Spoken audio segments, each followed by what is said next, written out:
ರಾಜ್ಯದಲ್ಲಿ ನಡೀತಾ ಇದ್ದ ಅಕ್ರಮ ಲಾಟರಿ ದಂಧೆ ಬಗ್ಗೆ ಸುವರ್ಣ ನ್ಯೂಸ್ ವರದಿ ಮಾಡಿದ್ದಕ್ಕೆ ಎಲ್ಲೆಡೆಯಿಂದ ಅಭಿನಂದನೆಗಳ ಮಹಾಪೂರವೇ ಹರಿದು ಬರ್ತಾ ಇದೆ. ಹುಬ್ಬಳ್ಳಿಯಲ್ಲಿ ಬಿಜೆಪಿ ರಾಜ್ಯಾಧ್ಯಕ್ಷ ಪ್ರಹ್ಲಾದ್ ಜೋಶಿ ಹಾಗೂ ಪ್ರತಿಪಕ್ಷ ನಾಯಕ ಜಗದೀಶ್ ಶೆಟ್ಟರ್ ಅಭಿನಂದನೆಯನ್ನ ಸಲ್ಲಿಸಿದ್ದಾರೆ. ಬನ್ನಿ ಇದರ ಬಗ್ಗೆ ನಮ್ಮ ಪ್ರತಿನಿಧಿ ಗುರುರಾಜ್ ಹೂಗಾರ್ ಈ ನಾಯಕರೊಂದಿಗೆ ಚಿಟ್ಚಾಟ್ ನಡೆಸಿದ್ದಾರೆ. ಈ ಸಂದರ್ಭದಲ್ಲಿ ಅವರು ಏನು ಹೇಳಿದ್ದಾರೆ ನೋಡ್ಕೊಂಡು ಬರೋಣ. ರಾಜ್ಯದಲ್ಲಿ ಅಕ್ರಮ ಲಾಟರಿ ಮಟ್ಕಾ ದಂಧೆ ಎಗ್ಗಿಲ್ಲದೆ ನಡೀತಾ ಇದೆ. ಈ ಕುರಿತು ಸುವರ್ಣ ನ್ಯೂಸ್ ಕೂಡ ಈ ಒಂದು ಅಕ್ರಮ ದಂಧೆಯನ್ನ ಬಯಲಿಗೆಳಿತಿತ್ತು. ಇದಾದ ಬಳಿಕ ಸರ್ಕಾರ ಸಿಒಡಿ ತನಿಖೆ ಕೂಡ ಆದೇಶ ಮಾಡಿತ್ತು. ಈಗ ಹೊಸದೊಂದು ಬೆಳವಣಿಗೆಗಳು ಕೂಡ ನಡೀತಾ ಇದ್ದಾವೆ. ಈ ಒಂದು ಅಕ್ರಮ ದಂಧೆ ಲಾಟರಿ ದಂಧೆ ನಡೆಸುವಂತ ಕಿಂಗ್ಫಿನ್ಗಳ ಜೊತೆ ರಾಜ್ಯದ ಹಿರಿಯ ಪೊಲೀಸ್ ಅಧಿಕಾರಿಗಳು ಕೂಡ ಶಾಮೀಲಾಗಿದ್ದಾರೆ. ನಿನ್ನೆ ತಾನೇ ಅಲೋಕ್ ಕುಮಾರ್ ಅವರ ತಲೆದಂಡ ಕೂಡ ಸರ್ಕಾರ ಮಾಡಿದೆ. ಹಾಗಾಗಿ ಈ ಬಗ್ಗೆ ಬಿಜೆಪಿ ರಾಜ್ಯಾಧ್ಯಕ್ಷರಾದಂತಹ ಪ್ರಹ್ಲಾದ್ ಜೋಶಿ ಅವರು ನಮ್ಮ ಜೊತೆಗಿದ್ದಾರೆ. ಈ ಬಗ್ಗೆ ಏನು ಹೇಳ್ತಾರೆ ಕೇಳೋಣ. ಸರ್, ಈಗ ರಾಜ್ಯದಲ್ಲಿ ಪ್ರತಿಪಕ್ಷ ಆಗ್ಲಿಂದ ಹೇಳ್ತಾ ಬರ್ತಾ ಇತ್ತು ಅಕ್ರಮ ಲಾಟರಿ ದಂಧೆ ನಡೀತಾ ಇದೆ ಅಂತೇಳಿ. ಸುವರ್ಣ ನ್ಯೂಸ್ ಕೂಡ ಈ ಕುರಿತು ಒಂದು ವಿಸ್ತೃತ ವರದಿಯನ್ನು ಕೂಡ ಪ್ರಸಾರ ಮಾಡಿತ್ತು. ಈಗ ಹಿರಿಯ ಅಧಿಕಾರಿಗಳು ಶಾಮೀಲಾಗಿರೋದು ದೃಢಪಡ್ತಾ ಇದೆ. ಏನು ಹೇಳ್ತೀರಿ? ಅಕ್ರಮ ಲಾಟರಿ ಮಟಕ ಊಸಿ ಭಾಳ ದೊಡ್ಡ ಪ್ರಮಾಣದಲ್ಲಿ ನಡೀತಾ ಇದೆ ಅಂತ. ಅದಾದ ನಂತರ ಸುವರ್ಣ ನ್ಯೂಸ್ ಕುಟುಕು ಕಾರ್ಯಾಚರಣೆಯಲ್ಲಿ ಇದನ್ನು ಬಯಲುಗೊಳಿಸ್ತೀವಿ. ಈಗ ತನಿಖೆ ನಡೆದಿದೆ. ನಾನು ಕಳೆದ 4-5 ದಿವಸಗಳಿಂದಂತೂ ನಿತ್ಯವೂ ಪತ್ರಿಕಾಗೋಷ್ಠಿಯಲ್ಲಿ ಇದರ ಬಗ್ಗೆ ಹೇಳ್ತಾ ಇದ್ದೇನೆ. ಇದು ಅಧಿಕಾರಿಗಳನ್ನ ನೀವು ಅಮಾನತಿನಲ್ಲಿಟ್ಟಿದ್ದೀರಿ, ಅವರ ಸಂಪರ್ಕ ಇದೆ ಅನ್ನೋದಂತ ಮೇಲ್ನೋಟಕ್ಕೆ ಕಂಡು ಬರ್ತಾ ಇರೋದರಿಂದ ಅದ್ರ ಬಗ್ಗೆ ನಮ್ಮದು ಯಾವುದೇ ರೀತಿಯಾದಂಥ ಆಕ್ಷೇಪಣೆಗಳು ಇಲ್ಲ ಮತ್ತು ಅದು ಸರಿಯಾಗಿಯೂ ಇದೆ. ಆದರೆ ನಾ ಕೇಳುವಂಥ ಪ್ರಶ್ನೆ ನಾನು ಇನ್ನೂ ಹೇಳಿದ್ದೆ, ಗೃಹ ಇಲಾಖೆಯಲ್ಲಿ 2 ತಲೆಗಳ ಹಾವು ಇದೆ, 2 ಹೆಡೆಡ್ ಸ್ನೇಕ್. ಅದು ಒಂದು ಕೆಂಪಯ್ಯ, ಇನ್ನೊಂದು ಜಾರ್ಜ್. ಇವರ ಮೇಲೆ ಏನು ಕ್ರಮ ಕೈಗೊಳ್ತೀರಿ ಅಂತ ಹೇಳ್ರಿ. ಇವರ ಒಂದು ಪ್ರೇರಣೆ, ಇವರ ಒಂದು ಕುಮ್ಮಕ್ಕು, ಇವರ ಆಶೀರ್ವಾದ, ಇವರ ಬೆಂಬಲ ಇರಲಾರ್ದೊರ್ತು ADGP, IGP ಮತ್ತು ಪೊಲೀಸ್ ನಿಗ್ರಹ ದಳದ SP ಇವರೆಲ್ಲ ಇದರಲ್ಲಿ ಇಷ್ಟು ರಾಜಾರೋಷವಾಗಿ ಭಾಗವಹಿಸ್ಲಿಕ್ಕೆ ಸಾಧ್ಯ ಇಲ್ಲ. ಸಿಕ್ಕಾಕೊಂಡ ನಂತರ ಒಂದಿಷ್ಟು ಪೊಲೀಸ್ ಆಫೀಸರ್ ಸಸ್ಪೆಂಡ್ ಮಾಡಿ ಮುಚ್ಚಿ ಹಾಕ್ತಾರೆ.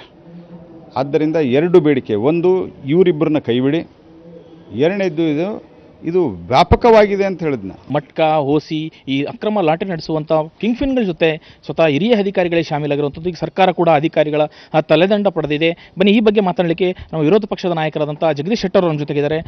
ಸರ್, ಏನು ಹೇಳ್ತೀರಿ? ರಾಜ್ಯದಲ್ಲಿ ಯಥೇಚ್ಛವಾಗಿ ಅಕ್ರಮ ಮಟ್ಕಾ ಲಾಟರಿ ಎಲ್ಲವೂ ನಡೀತಾ ಇದೆ. ಸುವರ್ಣ ನ್ಯೂಸ್ ಕೂಡ ಈ ಬಗ್ಗೆ ಒಂದು ಕವರ್ ಸ್ಟೋರಿಯಾಗಿ ವಿಸ್ತೃತ ವರದಿಯನ್ನು ಕೂಡ ಪ್ರಸಾರ ಮಾಡಿತ್ತು. ಈ ಬಗ್ಗೆ ಏನು ಹೇಳ್ತೀರಿ? ಕಳೆದ 2 ವರ್ಷದಿಂದ ಸಾರಾಸಗಟವಾಗಿ ಸಾರ್ವಜನಿಕವಾಗಿ ನಡೀತಾ ಇದೆ ಅಂತ ಹೇಳಿ ಅಸೆಂಬ್ಲಿಯಲ್ಲಿ ಸಾಕಷ್ಟು ಸಲ ಪ್ರಸ್ತಾಪ ಮಾಡಿದ್ವಿ ಮತ್ತು ಇದ್ರ ಬಗ್ಗೆ ಸರ್ಕಾರ ಅದನ್ನು ಸಾರಾಸಗಟವಾಗಿ ತಿರಸ್ಕಾರ ಮಾಡ್ತಾಯಿತ್ತು. ಸುಮ್ಮನೆ ಕಾನೂನು ಕ್ರಮ ಕೈಗೊಂಡು ಅಂತ ಹೇಳ್ತಿದ್ರು. ಆದರೆ ಯಾವಾಗ ಸುವರ್ಣ TV ನ್ಯೂಸ್ನವರು ಇದ್ರ ಬಗ್ಗೆ with all documents with all ಇದನ್ನು ಹಿಂದೆ ಇದ್ದಂಥ ಎಲ್ಲ ಬ್ಯಾಕ್ಗ್ರೌಂಡ್ ಇಟ್ಕೊಂಡು ಇವತ್ತೇನು ಪ್ರಸಾರ ಮಾಡಿದರು, ಅದೊಂದು ತೀವ್ರಗತಿಯಾದಂಥ ಒಂದು ಪರಿಣಾಮ ಬೀರಿ ಇವತ್ತೇನು ಅದೊಂದು CID ತನಿಖೆ ಆಯಿತು, ಇಂಟೀರಿಯಂ ರಿಪೋರ್ಟ್ ಬಂತು. ಅದರಲ್ಲಿ ಈ ಪಾರಿ ರಾಜನ್ ಅಂಥೇಳಿ ಏನು ವ್ಯಕ್ತಿ ಕಿಂಗ್ ಪಿನ್ ಇದ್ದ, ಆತನ ಒಂದು ಯಾರ ಜೊತೆ ಸಂಪರ್ಕ, ಯಾವ ಹಿರಿಯ ಅಧಿಕಾರಿ ಜೊತೆ ಸಂಪರ್ಕ, ADGP ಇರ್ಬೋದು, ಇನ್ನಿತರ ಪೊಲೀಸ್ ಹಿರಿಯ ಅಧಿಕಾರಿ ಇರ್ಬೋದು, ಇವೆಲ್ಲ ಹೊರಗಡೆ ಬರಲಿಕ್ಕೆ ಚಾಲು ಮಾಡಿದ್ರು. ಕಾನೂನು ಬಾಹಿರವಾದಂಥ ಚಟುವಟಿಕೆ ಪೊಲೀಸರ ಸರ್ಕಾರದ ಸಹಕಾರ ಇಲ್ಲದೇ, ಅಧಿಕಾರಿಗಳ ಸಹಕಾರ ಇಲ್ಲದೇ ನಡೀಲಿಕ್ಕೆ ಸಾಧ್ಯನೇ ಇಲ್ಲ. ಇವತ್ತೇನು ಈ ಒಂದು ಪ್ರಕರಣವನ್ನು ಇದು ಹೊರಗೆ ತಂದು ಇವತ್ತು ಸುವರ್ಣ ನ್ಯೂಸ್ ಚಾನಲ್ದವರು ಇದನ್ನು ಹೊರಗೆ ಹಾಕಿದರು. ಈ ರೀತಿಯಾದಂಥದ್ದು ಏನು ಗುಪ್ತವಾಗಿ ನಡೀತಾ ಇತ್ತು, ಇದು ಹೊರಗೆ ಬಂದ ಮೇಲೆ ಅದಕ್ಕಾಗಿ ನಾನು ವಿಶೇಷವಾಗಿ ಸುವರ್ಣ ನ್ಯೂಸ್ ಚಾನಲ್ದವರಿಗೆ ನಾನು ವಿಶೇಷವಾದಂಥ ಅಭಿನಂದನೆಗಳನ್ನು ಸಲ್ಲಿಸ್ತೀನಿ.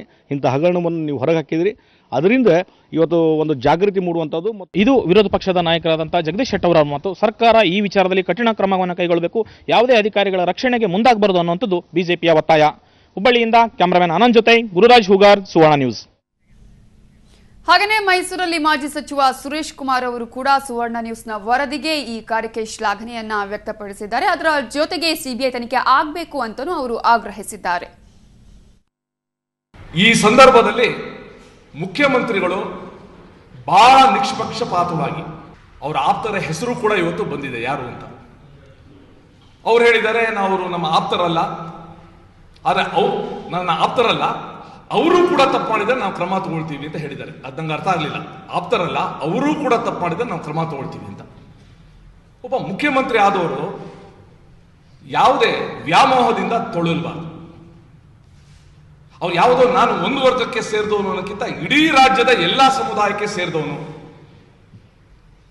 ಅನ್ನೋ ಭಾವನೆಯಿಂದ ಕೆಲಸ ಮಾಡಬೇಕು.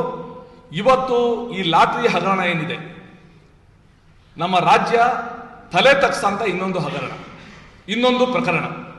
ತಮ್ಮ ಇಷ್ಟಾನಿಷ್ಟಗಳನ್ನ ತೋರಿಸ್ತೇನೆ, ಲೈಕ್ಸ್ ಅಂಡ್ ಡಿಸ್ಲೈಕ್ಸ್ನ ತೋರಿಸ್ತೇನೆ, ನಿಷ್ಪಕ್ಷಪಾತವಾಗಿ ಯಾರ್ಯಾರು ಇದರಲ್ಲಿ ಭಾಗಿಯಾಗಿದ್ದಾರೆ ಅವರೆಲ್ಲರ ಮೇಲೆ ಬಹಳ ಕಠಿಣವಾದ ತುರ್ತಾದ ಕ್ರಮ ತಗೊಂಡಾಗ ಸಮಾಜಕ್ಕೆ ಒಂದು ಸಂದೇಶ ಹೋಗುತ್ತೆ.